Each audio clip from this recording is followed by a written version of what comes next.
Hi guys, welcome to First Choice YouTube channel. நம்ம இந்த வீடியோல என்ன பார்க்க போறோம்னு பாத்தீங்கன்னா இன்னைக்கு மேட்ச் CSK vs KKR பொறுத்த வரைக்கும் யாருக்கு வந்து பாத்தீங்கன்னா வாய்ப்புகள் அதிகமா இருக்குங்கிறத ஒரு சின்ன அனலிட்டிக்ஸ் மூலமா பார்க்கலாம். ஓகேவா? இந்த வீடியோல மோஸ்ட் ப்ராபபிள் 11 என்ன மாதிரி இருக்க போகுது எல்லாமே நம்ம பார்க்கலாம். ஸோ உங்களுக்கு தெரியும் மேட்ச் வந்து பாத்தீங்கன்னா சென்னை சேப்பாக்கில் நடக்குது. ஸோ சிஎஸ்கேக்கு இது வந்து பாத்தீங்கன்னா ஒரு அட்வான்டேஜ், ஏன்னா அவங்களோட ஹோம் கிரவுண்ட் நடக்குது. சிஎஸ்கே பொறுத்த வரைக்கும் இந்த ஐபிஎல்ல 4 மேட்ச் விளையாடிருக்காங்க. 4ல 2மே ஹோம் கிரவுண்டு, அது 2மே வின் பண்ணிட்டாங்க. அதே போல 2 மேட்சுமே தோத்துருக்காங்க. ஸோ திரும்ப ஹோம் கிரவுண்ட் அப்படிங்கிறப்ப இது அவங்களுக்கு ஒரு அட்வான்டேஜான ஒரு விஷயம். ஸோ அதெல்லாம் பார்க்கறதுக்கு முன்னாடி ஃபர்ஸ்ட் நம்ம சிஎஸ்கேக்கான ப்ராபபிள் 11 என்னன்னு பார்த்தலாம், கேகேஆருக்கான ப்ராபபிள் 11 என்னன்னு பார்க்கலாம். முதல் முறையாக நம்ம சேனலுக்கு வந்தீங்கன்னா மறக்காம நம்ம சேனலை சப்ஸ்கிரைப் பண்ணிக்கோங்க. இதே மாதிரி வீடியோஸ்லாம் அப்பதான் உங்களுக்கு வந்து சேரும். சரிங்களா? ரைட். சிஎஸ்கேவோட ப்ராபபிள் 11 பார்த்தீங்கன்னா ரச்சின் ரவீந்திரா. ரச்சின் ரவீந்திரா பொறுத்த வரைக்கும் அவர் தான் ஓப்பனர், அதுல எந்த வித மாற்று கருத்தும் இல்லை. ரச்சின் ரவீந்திரா பொறுத்த வரைக்கும் கண்ணா சுத்துறாரு, பட் இன்னுமே கூட அந்த ஸ்டாண்டிங் பொசிஷனுக்கு அவர் இன்னும் வரல. அதான் உண்மை. முதல் 2 மேட்ச் நல்லா ஆடினாரு, இருந்தாலுமே கூட அவரோட அந்த அக்ரெசிவான இன்னிங்ஸ் இன்னும் ஒரு 10 ஓவர்ஸ் வரைக்கும், ஓகேவா, ரொம்பலாம் வேணாம். ஃபர்ஸ்ட் 10 ஓவர்ஸ் ரச்சின் ரவீந்திரா நின்றுட்டு போனார்னாலே 10 ஓவர் முடிகிறப்ப கண்டிப்பா டீம் ஸ்கோர் 100 தாண்டி இருக்கும் குறைந்தபட்சம். அப்புறம் அது பின்னால வரவங்களுக்கு அடுத்து இன்னிங்ஸ் எடுத்துட்டு போறதுக்கு டெஃபினட்டா யூஸ்ஃபுல்லா இருக்கும். ஸோ இந்த மேட்ச் அவர் அதை பண்ணுவார் அப்படின்னு நம்ம எதிர்பார்க்கலாம். அடுத்து கைக்வாட் பொறுத்த வரைக்கும் அண்ணன் வந்து 3 மேட்ச் அவுட் ஆயிட்டு 4ஆவது மேட்ச் அடிப்பாருன்ற மாதிரி கணக்கு இருக்கு. 4 மேட்ச் தாண்டி போயிட்டு இருக்கு. அண்ணன் என்ன பண்ண போறான்னு தெரியல. ஸோ பார்க்கலாம். அடுத்து ரஹானே பொறுத்த வரைக்கும் எப்பவுமே ஒரு மாதிரி சுமாராவது இல்ல நல்லாவது ஆடக்கூடிய ஒரு பிளேயர். ஸோ அவரோட பங்கு இந்த மேட்ச் கண்டிப்பாக வந்துடும். 4வது டுபே பத்தி பேசணும், நிறைய இருக்கு இந்த மேட்ச்ல. ஏன்னா கடைசியா வரலாம். டேரல் மிச்சல் பொறுத்த வரைக்கும் அவரோட ஸ்பாட் கண்டிப்பா இருக்கும். ஆனா அவரும் பெரிய அளவுல இன்னும் பிரகாசிங்கள இந்த மேட்ச் ஏதாச்சும் பண்ணுவாருன்னு பார்ப்போம். நெக்ஸ்ட் ஜடேஜா ஆடினாலும் சரி ஆடனாலும் சரி, ஜடேஜா இல்லைன்னா டீமே கிடையாது. ஓகேவா? டீமோட தூண் அவர் தான் எப்பவுமே. பில்லர் ஆஃப் த சிஎஸ்கே வந்து ஜடேஜா. ஸோ ஜடேஜா பொறுத்த வரைக்கும் டீம்ல இருப்பாரு. அடுத்து சமீர் ரிஸ்வி, சாண்ட்னர், 2 பேர்த்துல ஒருத்தர் வந்து இந்த மேட்ச் எடுக்கிற வாய்ப்புகள் இருக்கு. ஏன் சாண்ட்னரை பத்தி பேசுறோம் அப்படின்னா, எப்பவுமே சாண்ட்னர் ஐபிஎல்ல சென்னையில ரொம்ப நாளா ஆடிட்டு இருக்காரு, மேட்ச்ல எடுக்கவே மாட்டாங்க. பட் சென்னை சேப்பாக் பொறுத்த வரைக்கும் எப்பவுமே ஸ்பின்னுக்கு கொஞ்சம் யூஸ்ஃபுல்லா இருக்கும் அந்த பிச்சு. ஸோ அதனால மேபி சாண்ட்னரை இந்த மேட்ச் எடுத்துட்டு வரதை பத்தி டீம் ஆலோசிப்பாங்க நம்ம நினைக்கிறோம். ஸோ அதனால சாண்ட்னர் உள்ள வந்து ஆடுறதுக்கான வாய்ப்புகள் இருக்கு. இல்ல அப்படின்னா சமீர் ரிஸ்வியே வந்துடலாம். அடுத்து நம்ம தலை தோனி. தோனி கண்டிப்பாக டீமில் இருப்பாரு. 3ஆவது மேட்ச் நினைக்கிறேன் செம மாஸ் பெர்ஃபார்மன்ஸ் வந்துச்சு தோனிட்ட இருந்து. பார்க்கலாம். மேபி அவரோட பேட்டிங் ஆட கொஞ்சம் முன்னாடி வந்துச்சு அப்படின்னா அவர்கிட்ட இருந்து பெரிய இன்னிங்ஸ் நம்ம எதிர்பார்க்கலாம். பார்க்கலாம். ஏன்னா சென்னை சேப்பாக் பொறுத்த வரைக்கும் தோனியோட பெர்ஃபார்மன்ஸ் எப்பவுமே ஹை லெவலில் தான் இருந்திருக்கு. சரிங்களா? அடுத்தது தீபக் சகார், தேஷ்பாண்டே, தீக்ஷனா. இந்த 3 பேர் வந்து பாத்தீங்கன்னா அடுத்த 3 இடங்களை பிடிச்சிருவாங்க. தீக்ஷனாவுமே கூட அகைன் சொல்றேன், ஸ்பின்னுக்காக அவர் உள்ள கொண்டு வரதுக்கான வாய்ப்புகள் இருக்கு. ஸோ இதான் 11. துபே பத்தி கடைசியா பேசலாம் சொல்லியிருந்தேன். சரிங்களா? நீங்க அப்படியே கேகேஆர் அப்படின்னு எடுத்து பாத்தீங்க அப்படின்னா அவங்களோட போலிங் அட்டாக் பத்தி நம்ம பேசியே ஆகணும். ஸ்டார்க் இருக்காரு, பட் ஸ்டார்க் பொறுத்த வரைக்கும் இன்டர்நேஷனல் மேட்சஸ்ல அவரோட பெர்ஃபார்மன்ஸையும் ஐபிஎல் அவரோட பெர்ஃபார்மன்ஸையும் கம்பேர் பண்ணி பாத்தீங்க அப்படின்னா ஐபிஎல்ல வந்து கொஞ்சம் மோசமா தான் இருந்தது ஸ்டார்க். நான் வந்து ஆர்சிபியில் அவர் ஆடினதுன்னே சொல்லிட்டு இருக்கேன். எப்பவுமே ஐபிஎல் அப்படின்னு வந்துட்டா ஸ்டார்க் அந்த அளவுக்கு பெஸ்டா பெர்ஃபார்ம் பண்ணுவாரான்னு கேட்டா இருக்காது. இன்டர்நேஷனல் மேட்சஸ் தான் அவரோட பெர்ஃபார்மன்ஸ் நல்லா இருக்கும். பட் பார்க்கலாம் அவர் என்ன பண்ணுவாரு. இதை தாண்டி கொல்கத்தாவோட மிக முக்கிய போலிங் அட்டாக் பாத்தீங்கன்னா சுனில் நரேனும் வருண் சக்கரவர்த்தி தான். 2 பேருமே ஸ்பின்னர். அவங்க 2 பேரை, ஏன்னா ஆண்ட்ரர் ரசல் எல்லாம் போலிங் போடுவாரு, இருந்தாலுமே கூட அந்த அளவுக்கு இருக்காது. இந்த 2 பேர் நம்பிதான் இருக்கு. ஆனா நம்மளோட சிஎஸ்கே டீம் பொறுத்த வரைக்கும் துபே வந்து பாத்தீங்கன்னா ஸ்பின்ன ஒரு மாதிரி செதற விட்டுருவாரு. ஸ்பின்ன அடிக்கிறதுக்காகவே எடுத்து வச்சுக்கக்கூடிய ஒரு பேட்ஸ்மேன். என்னதான் லெஃப்ட் ஹேண்டர், அவங்க 2 பேருமே ஆஃப் ஸ்பின்னரா இருந்தாலுமே கூட துபே எல்லாம் ஃபார்ம் கொண்டாருன்னா ஆஃப் ஸ்பின்னர் லெக் ஸ்பின்லாம் பார்க்க மாட்டாரு, பிரிச்சு மேய்ச்சிருவாரு. ஸோ துபே பொறுத்த வரைக்கும் அந்த 2 போலர்ஸ், ஏன்னா 8 ஓவர் இருக்கு. சரிங்களா?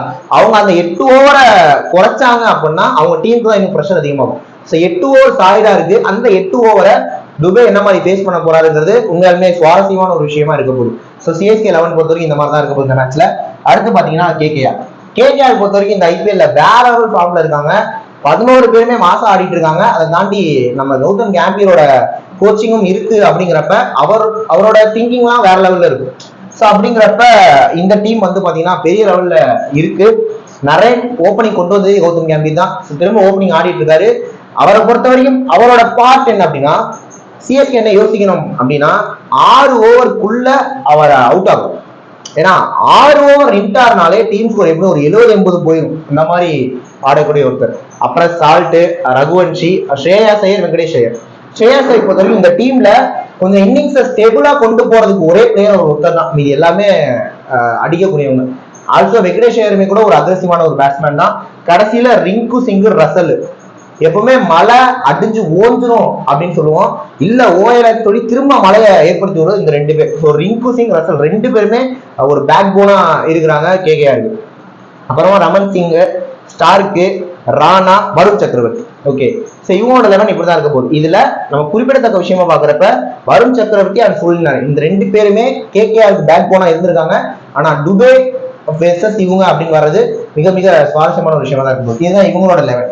அடுத்து பாத்தீங்க அப்படின்னா இவங்க ரெண்டு பேருக்கு நடுவில் என்ன நடந்திருக்கு அப்படின்னா, சிஎஸ்கே கேகேஆர் வந்து பாத்தீங்கன்னா இத்தனை முறை மோதி இருக்காங்க. அதுல சிஎஸ்கே 18 முறை வின் பண்ணிருக்காங்க, கேகேஆர் 10 முறை வின் பண்ணிருக்காங்க. குறிப்பா சேப்பாக்லே சென்னை 7 வாட்டியும் கேகேஆர் 3 வாட்டி வின் பண்ணிருக்காங்க. டாமினேட் பண்ணிக்கிறவங்க சிஎஸ்கே தான். ஆனா இந்த ஐபிஎல் எப்படின்னு எடுத்து பாக்குறப்ப கேகேஆர் வெர்சஸ் சிஎஸ்கே நீங்க எடுத்து பாத்தீங்கன்னா கேகேஆர் தான் பெரிய ஃபார்ம்ல இருக்காங்க, சிஎஸ்கே இன்னுமே கூட அந்த அளவு ஃபார்ம்ல வரல.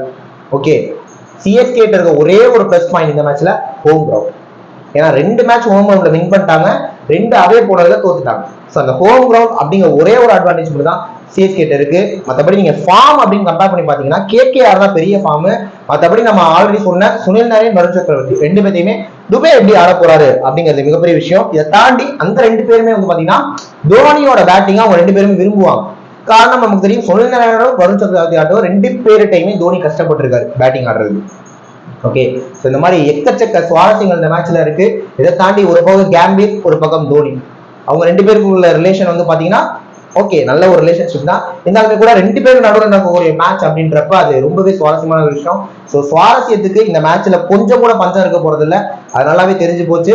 மற்றபடி இந்த மேட்ச் பொறுத்த வரைக்கும் நீங்க CSK versus KKR recent times எடுத்து பாத்தீங்கன்னா தெரியும், 2018 ஒரு மேட்ச் வந்து பாத்தீங்கன்னா சென்னையில தான் நடக்கும்.